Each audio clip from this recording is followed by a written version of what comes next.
Thank you.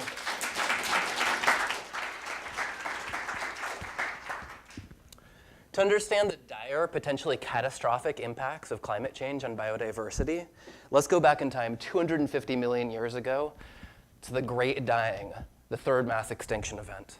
Volcanoes in Siberia released carbon dioxide into the atmosphere, which destabilized the climate and acidified the oceans. Warming caused the oceans to release methane, which in turn caused more warming, and over 2/3 of plants and animals went extinct. That's a scary analogy to think about, but it's the same road we've started to head down today, this time because of our own fossil fuel pollution. In the modern context, we've already seen extinction of several whole plant and animal species tied to extreme weather events. And over the next century, we know that a large fraction of species will be vulnerable to climate-mediated extinction. So what can we do to save them? That's what my research aims to address. First, we need to better understand how climate change affects different types of species differently.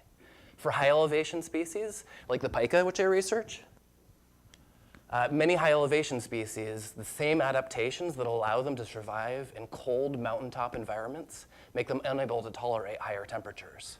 So when summer temperatures are too high, species like the pika can't gather food. They have to stay underground to avoid overheating. In a recent study, I document how rising summer temperatures have caused pikas to disappear from low elevation sites across California. And I use the same data set to forecast how the species will fare as temperatures continue to increase.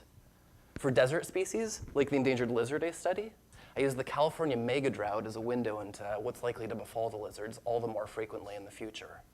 Desert species are vulnerable because there isn't enough food for them to survive during droughts.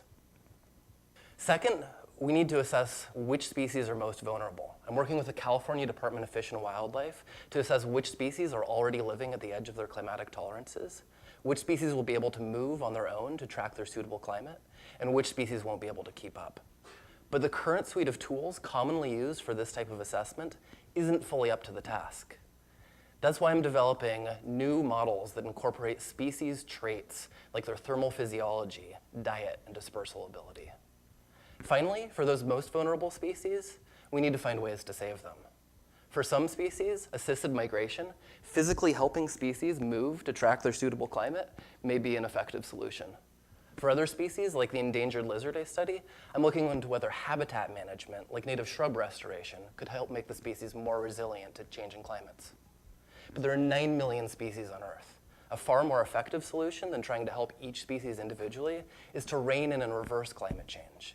To that end, I hope that simply sharing these species stories with public radio, with National Geographic, with newspapers, will get people talking and help contribute to the political will to tackle the climate crisis.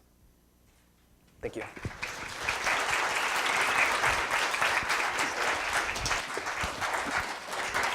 Thanks, Joseph. Well done. Thank you.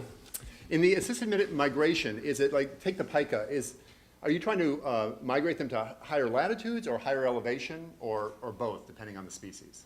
Yeah, well, so assisted migration is a great strategy for species like the San Bernardino golden mantle ground squirrel, which is a subspecies of golden mantle ground squirrels that's only found in the San Bernardino mountains. And it looks like the habitat for that species could disappear as soon as like the next 15 years ago. So the climate envelope could close on that. But there's potential areas in the Sierra Nevada, if we can find areas where it's not going to conflict with other species, where we could save the species into the future. Thanks again. Yeah, thank you.